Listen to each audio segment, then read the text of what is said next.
Welcome to today's quick stock analysis of AMD, Advanced Micro Devices. I'm amazed how many people own stocks.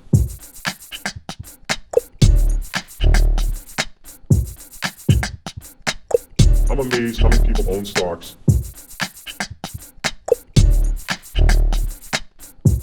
Welcome back everyone, my name's Paul. Today I'm going to have a quick look at AMD because it's been a really popular one on the request list.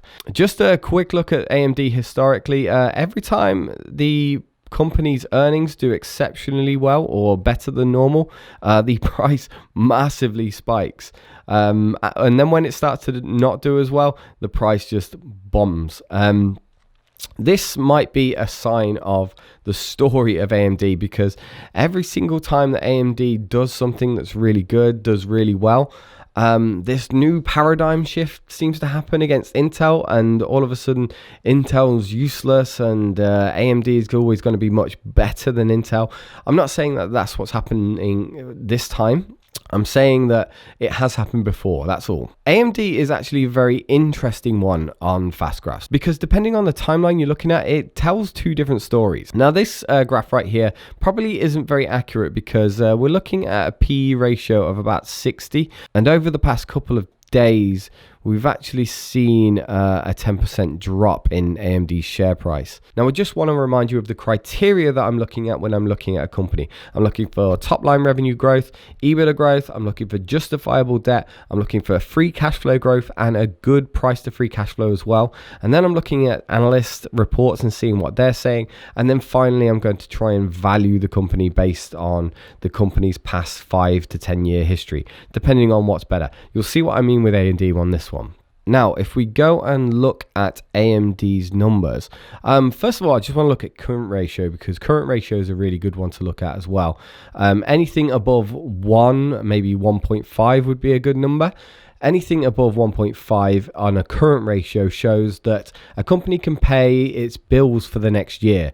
So any debts it's got, any liabilities it's got, we know that it's got enough cash and very short-term investments to pay off everything in the next year.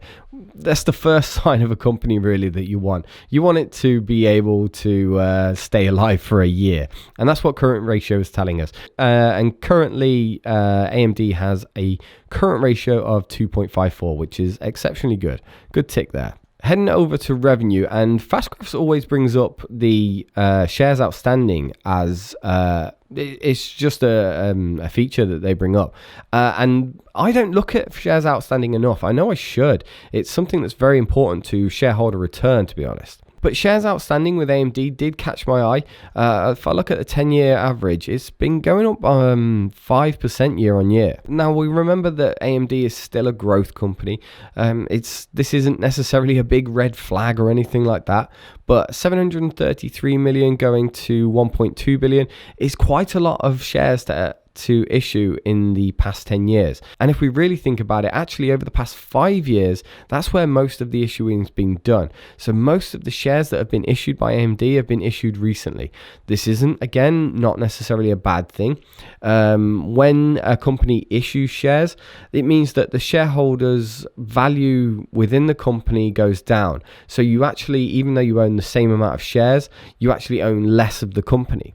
This isn't great when you're a cash flow generating business, but with AMD, because they like to grow, or they are planning on growing at least, issuing shares to get more money isn't necessarily a bad thing. It's not necessarily a big red flag. I wasn't going to talk about it, but it was too obvious to not.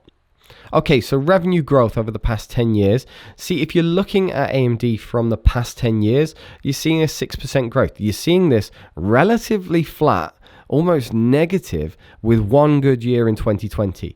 That would be what you're looking at if you're looking at this from a 10-year period. As a value investor, you know, your traditional value investor who looks at over a historical CAGR of 10 years, this doesn't look good. However, if we bring it to the last 5 years, we're looking at 20% year-on-year growth, and we're going from 3.99 billion in revenue all the way up to 9.7 billion in revenue, which is excellent. Now, because this is just data analysis and not qualitative analysis where we're looking at the story, I don't necessarily know what happened here, but this could be because they've started to do better than Intel at producing chips. We're saying that AMD is now on a 5 nanometer chip, I think, where Intel is still way behind Moore's law, still making chips at like 14 nanometer. This could be the reason why AMD's revenue growth has gone up so much, because their products have just been better and they've been getting into more portable devices. It's just a theory. It's something that I don't know too much about AMD and Intel. This is why I'm not bought into them at all at the minute, because I don't know enough about this space and I can't tell you for sure who's going to be the winner at the end. Could it be that AMD is just having its blip and it's doing really well? It's got ahead of Intel in the short term, or has Intel just done really badly for the past couple of years and it's bringing on its new management, bringing on its new product base, and in the end it's just going to smoke AMD? Kathy Wood tell you that AMD is in for a big couple of years. She's very negative on Intel, whereas many of the value investors would tell you that Intel is actually still very good. It generates good cash. It's got very good products still. It just needs a bit of a kick up the ass. I can't tell you that one. I don't really know enough, but what I can say is that Intel generates more in earnings than AMD does in revenue. So that gives you a good description of the relative size of these two companies when compared to each other. AMD is such a small company in comparison to something like Intel right now. Next, I want to look at EBITDA growth. I want to see if this company is profitable, and it's becoming more and more profitable. Now, again, if you look at this over the past 10 years, this is extremely flat, almost negative. No idea what happened in 2012, but 2015, 2016, and 2017, there were a few big acquisitions. Now, I think most of them happened in 2017. I think there was 6 over 2 years between 2016 and 2017. And that might be the reason why we're starting to see this great EBITDA growth right here. So if I drop it down to 5 years, we see the past 5 years of EBITDA growth, we're actually starting to see some pretty good numbers. We're going from 211 million all the way up to 1.7 billion. That is huge EBITDA growth. And if I bring it down to 3 years, we actually get a measured CAGR of 111% change year on year, which is that's stupid big. Next, I want to look at debt total. So if we go over 10 years, now this is not what I expected. I expected AMD to be doing a lot of financing. But what it's doing here, and it's showing that over the past 10 years, it has been paying down debt. I really didn't see this coming. Really didn't see this coming. Dropping 11% year on year. It's gone from 2.4 billion all the way down to 572 million. This is good debt management from AMD, and you can see that it's actually putting any of its cash or its earnings to pretty good use to becoming a much safer company. This is a big plus for AMD. Good work on this one. This is one that really surprised me, to be honest. Finally, I want to look at free cash flow, and over the past 10 years, free cash flow has been pretty much non-existent. So if I drop it down to the 5 years, it doesn't do too much better as it is, from minus 322 million, but recently in 2020, it's gone up to 777 million. This is exceptional free cash flow growth over the past 2 years. Excellent. But what I will say is this isn't proven free cash flow growth. This isn't proven long-term free cash flow growth by any means right now. So this isn't a tick from me in any way. It's just interesting to see the past 2 years. And you can see it's possible that over these past 3-4 years that all that free cash flow has gone missing because they've been overpaying on their debt. Well, I don't know if they've definitely been overpaying on their debt, but they've certainly been paying down their debt. Maybe some of this negative free cash flow debt right here is something to do with that. Okay, checking on analyst forecasts right now, we're looking at what analysts think AMD is going to do in the next couple of years based on earnings. So 35, 36, and 10 have all rated AMD for the next 2 to 3 years. And they believe that AMD should grow its earnings by 50% this year, 27% the year after, and in 2 years, 21%, which is really, really good earnings growth. However, it's currently trading at a P of 60, which is exceptionally high. Over the past few days, it's had about a 10% price drop. So it's I think it's trading at more like a 40 right now. And if it continues trading at a 40, according to analyst estimates, you could make 12% year on year, which isn't a bad return, to be honest with you. But I would say that this is a best case scenario in the analyst eyes. And if it dropped down to a P of 26, which is at the higher end, or maybe the fair end of AMD, you could see a year-on-year return of minus 2.6% and a full capital depreciation of 7%. What we're looking here is for a bit of safety, a bit of lack of risk. And at the current price, in comparison to analyst estimates, the worst case scenario, so let's say it drops down to a P ratio of 18, we're looking at minus 14% per year here, right? So this at the moment looks like, in comparison to analyst forecasts, this looks pretty overvalued. I don't look at PE ratio too often because I think that PE ratio can be manipulated quite easily. So I tend to look at price to free cash flow because what I'm trying to look at in a business is I'm trying to figure out how much cash it's going to have at the end of the period that I want to hold it. So based on historical free cash flow generation, and it's not brilliant free cash flow generation, it's not proven, it's not regular, so it's very hard to guess this one. But based on the numbers that we do have, we could maybe estimate that AMD is going to produce 27% cash flow growth year on year. But if we do stay with this growth rate and we stay at a price to free cash flow of 126, which is astronomically high, in 5 years, we'll probably have a share price of $333.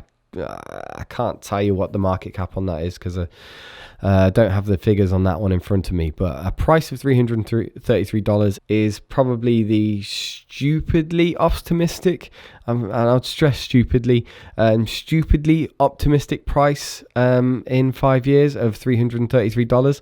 That'd be a massive market cap. What's the price at the minute? $84. So we're looking at close to, again, $500 billion in market cap there if we were to see that to happen. And this is so hard to show you here, so I'm going to go to the custom calculator to show you exactly what I'm thinking might happen with this stock. Right, so let's say that we take into account what the analyst estimates say for the next 2 years, and then after that we consider that AMD is still going to go up at 27%, which is very heavy revenue free cash flow growth for AMD over the next 5 years. What we'll do is we'll consider that AMD stays at above a PE of 40 for the next 5 years. At the end of all that, you're likely to see a share price of $177, a capital appreciation of 100%, so you're probably going to double your money, and that's a 13% year-on-year return. So that's the best case scenario in my opinion, really, that everything is going to go perfectly for AMD over the next 5 years, and that's what the market has currently priced in right now. However, even if it keeps its same cash flow growth right now, like, in the 2000s when everything kept growing at a really good rate, but the PE ratios and the price to free cash flow ratios all went completely back to normal, well, in that case, you would see an end price in 5 years of $88 and a total annual return of 0.88%. So you're basically not going to make any money over the next 5 years with AMD if the market decides that the revenue growth and the free cash flow growth do not keep up with what they have been doing over the past 5 years. So let's say Intel does magically start to drop down to 7 nanometers and 5 nanometers, and maybe they make a better deal with Microsoft or even Apple. Just something out of the blue happens. I know it's unrealistic, guys, but let's say something out of the blue happens where Intel really picks up its game again. Is AMD going to still be trading at a price to free cash flow of 120? Is it still going to be trading at a price to earnings of 60 or even 40 at that time? You need to think about these things. You need to think about these risks, because let's say that AMD doesn't continue growing at 27% over the next 5 years. Maybe we only drop it to 20%. So if I drop this down to 20% and we again look at a normal PE of 21, this is a normal price to cash flow ratio of 21. We start to make significant losses on AMD. We start to see a capital depreciation of 52%, and we start to see a total annualized return of minus 11% per year. So just remember this, guys, is when you're buying into severely overvalued to the cash flow companies, you could be buying in at very high and you might be forced to sell at very, very low. It's just something to keep in mind. Like when you're trying to value these companies, yeah, it's great to see the great story and great to see the great growth and everything like that. And no doubt, all of that's true, you know. There's no doubt that AMD is probably going to take more of a market share from Intel. Just looking at Cathie Wood's, research and stuff like that, it's hard to argue. It's hard to say that, oh yeah, AMD is probably going to do much better in the next couple of years. But how well is it really going to do? Because let's try and extrapolate this. I can't show you this right now, but let's just double this over. So we look at, if I go back to the 27% growth over the years, at a PE of 30, just to be nice and generous, because that, that's not even really generous for one of these tech stocks. PE of price to cash flow of 30 is probably not that bad.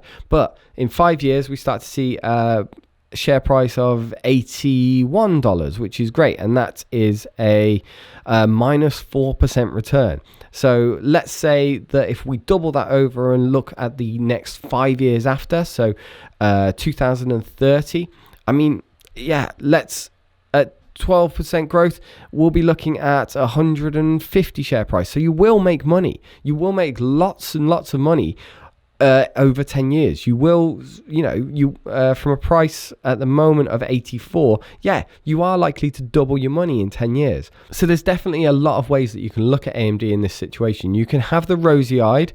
If you have the rosy-eyed and you think, this company is going to do really well, it's going to take a lot more of Intel's market share, you will see growth. Over 10 years, you possibly could see yourself doubling your money. But the risk that you're taking to get that share price growth is quite a lot more than, say, you would be putting it into something that's undervalued, maybe even Intel at the minute. It is going to be a lot based on how you rate the qualitative analysis. And obviously, over the past, let's have a look, 2019 to 2020, we've seen a share price growth just last year of 84%.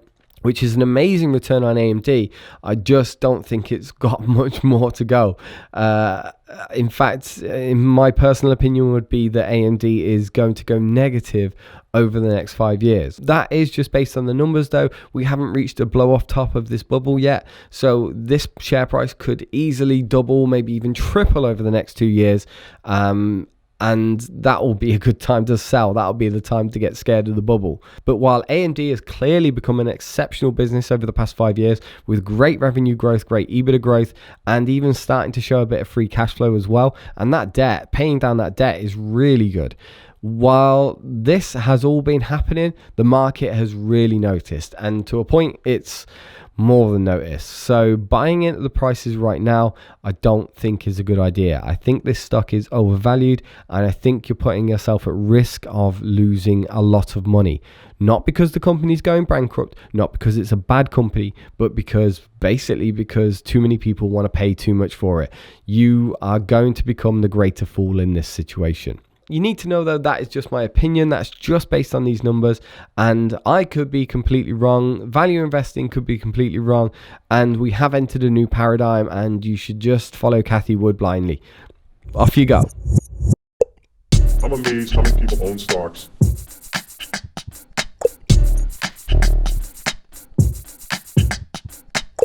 I'm amazed how many people own stocks.